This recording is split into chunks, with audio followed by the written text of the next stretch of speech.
Ririn Dwi Ariyanti dan Aldi Bragi resmi bercerai. Putusan cerai dibacakan di Pengadilan Agama Jakarta Selatan. Dalam putusan cerai, Ririn mendapat hak asuh anak dari pernikahannya bersama dengan Aldi Bragi. Meski demikian, pihak Ririn tak melarang jika Aldi ingin mengunjungi buah hatinya yang akan tinggal bersama Ririn. Oh tentu sekali, ini kan memang hak anak itu ada di dalam Undang-Undang Perlindungan Anak ya, bahwa anak itu harus jelas, tutur Riri Purba, kuasa hukum dari Ririn Dwi Ariyanti di Pengadilan Agama Jakarta Selatan, Kamis, tanggal 30 Desember tahun 2021. Alhamdulillah hak asuh anak ada di Ririn, tapi pola pengasuhannya tetap bersama, bebernya. Selain membahas soal hak asuh anak, dalam sidang putusan hari ini juga membahas soal nafkah pasca perceraian.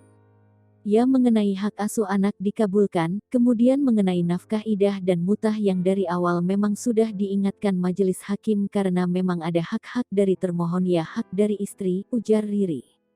Harus diberikan nafkah idah dan mutahnya, dan itu juga dikabulkan, tambahnya.